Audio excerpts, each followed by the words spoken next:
वडेरा साईं समझ में नथो अचे त किसो कीअं थियो।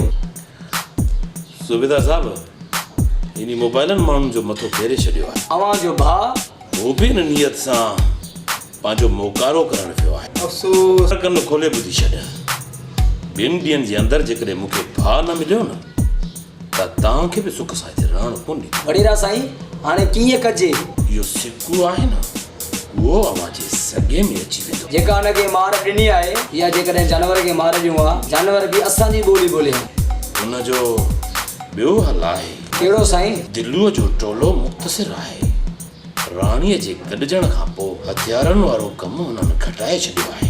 तव्हां रुॻो हुनजे ठिकाने जी मालूमात वठी खुफ़िया रेड करे हुननि खे कन खां पकड़े सघो था। इन करण सां सूबेदार साहब ॿियो को बि टोलो इन्हनि जी भरती न बीहंदो। ख़बर कीअं पए थो किथे था रहनि। पर इन सिकूअ ज़रिए सिकू कुझु ॻोल्हण लाइ तयारी न आहे। सूबेदार साहब तव्हां ईअं कयो सिकूअ खां कुझु बि न पुछो। सिकूअ खे छॾे ॾियो ऐं हा हुनजो पीछो कयो। हू तव्हांखे पाण हुन माॻ ते रसाईंदो। हुन कमु तयारु। वाह बिल्कुलु ईअं ई मुमकिन आहे। हाणे ईअं कयूं था। ठीकु आहे सूबेदार साहब पर कमु तकड़ में कयो।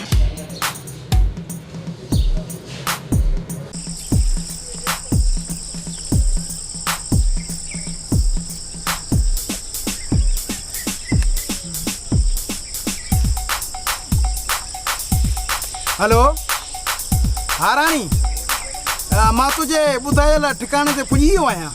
किथे बीठो आहीं? आजा त तूं ॿुधायो न मां उते ई बीठो आहियां। बहादुर तूं ते थोड़ो तरस मां माण्हू मोकिलियाई थी तोखे माता पुॼाईंदा। हाणे जल्दी कर मूंखे इंतज़ारु कोन थो थी अला। बेसब्री त मुंहिंजी बि दिलि लॻी पई आहे। थोड़ो इंतज़ार कर मुंहिंजा बहादुर राणा। जेको हुकुम सरकार। मुंहिंजे मन जो मालिक तूं आहीं। राणी जेकॾहिं न मां तुंहिंजो आवाज़ ॿुधंदो आहियां त मुंहिंजी जान जी हर रग रग लूअं लूअं ठरी पवंदी आहे। तोखे साम्हूं ॾिसी करे पंहिंजी हिन अखियुनि खे ड्रो कराइण थो चाहियां।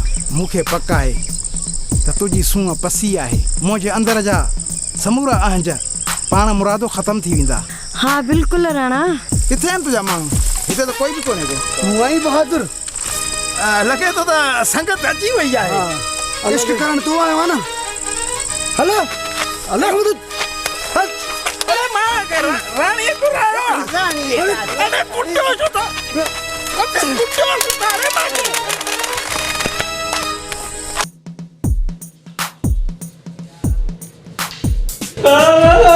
उस्ताद स्कूल में गड्डी चलियो है। बाबू तू बिरो ना मां छोरो तो के भी उस्ताद गड्डी चलियो। हां ओने असांखे भी उस्ताद स्कूल में गड्डी चलियो है। केरु उस्ताद? वॾा साईं अनवर हुयो। ॿुध ॻाल्हि पुटु तूं ऐं बबलू घर में वेही छो था पढ़ो? न न असांखे स्कूल में पढ़णो आहे। हा मां तोसां गॾु हली करे उस्ताद बि चवंदुसि तोखे स्कूल में पाण विहारे पोइ वठी बसि हाणे बि ख़ुशि।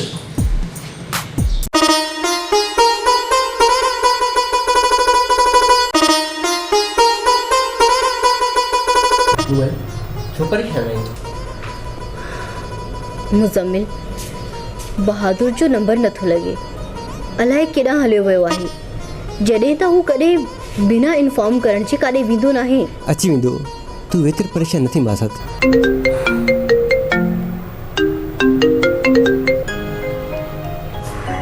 हेलो हेलो जी जी जी हाँ मां मुमल पई ॻाल्हायां। छा 50 लख? पर हेलो हेलो हेलो ॻाल्हि छा थियो मुमल? मुज़म्मिल बहादुर खे धाड़ेलनि अगवा कयो आहे ऐं उन जी आज़ादी जा 50 लख था घुरनि। इहो त तमामु भलो थियो। कुदरत बि पाण खे हिकु करण में सहकारी पई थिए। तूं हाणे बहादुर खे धाड़ेलनि वटि छॾ। पाण खे हिकु थियणु खपे। मुज़म्मिल तोखे शर्म अचणु घुरिजे। न सिर्फ़ तूं बहादुर जे घर जो पर हुन जे हथनि जो बि लूणु खाधो आहे ऐं तूं हुन जे बारे में ईअं थो सोची। बाक़ी छा कयां? तो वटि पैसा आहिनि न, ईअं नथो चई त मां पैसा ॾेई करे बहादुर खे छॾाइण में तुंहिंजी मदद थो कयां?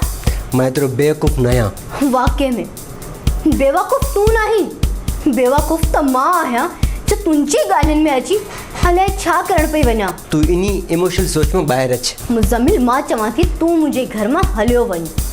मूंखे पाण ते निदामत आहे त मूं कॾहिं माज़ीअ में तोसां को राब्तो रखियो हुयो। मम्मी ॿुध सही मम्मी, प्लीज़ मुज़म्मिल, मुंहिंजे घर मां निकिरी वञ। मां विसारे वेहंदसि त तूं मुंहिंजो मां साथ आहीं। मां वञा थो, तूं मुंहिंजे मथां है पर नथी।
अस्सलाम वालेकुम। वालेकुम अस्सलाम।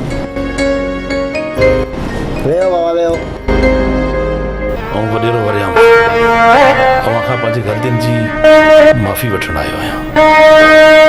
अवी वॾा आहियो, हथ न जोड़ियो। मूं अव्हां खे ई ज़ायो हो, शायदि कुदरत वारे मूंखे हिन रीत सज़ा ॾिनी आहे। मुंहिंजो जवान पुटु रेहान, हिन जी याददाश्त वञी करे नंढपण वारी बची आहे। हाणे उस्ताद साईं, हिन खे पढ़ण जो शौक़ु थियो आहे। जेकॾहिं अव्हां कुर्ब कयो त हिन जे दोस्त बबलूअ सां गॾु हिन खे हिते पढ़ायो त मां तव्हांजो ताहयात थोराईंदो रहंदुसि। जी भली वे रेहान पुट भली पढ़े हिते।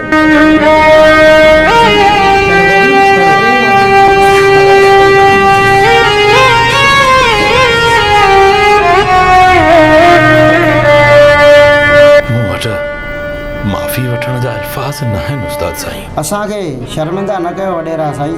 इंसान त ख़ता जो घर आहे त मूं अव्हां खे उन टाइम ई माफ़ करे छॾियो। लखो कुर्ब उस्ताद साईं। रेहान पुट, तव्हां हिते पढ़ो, मां हलां थो।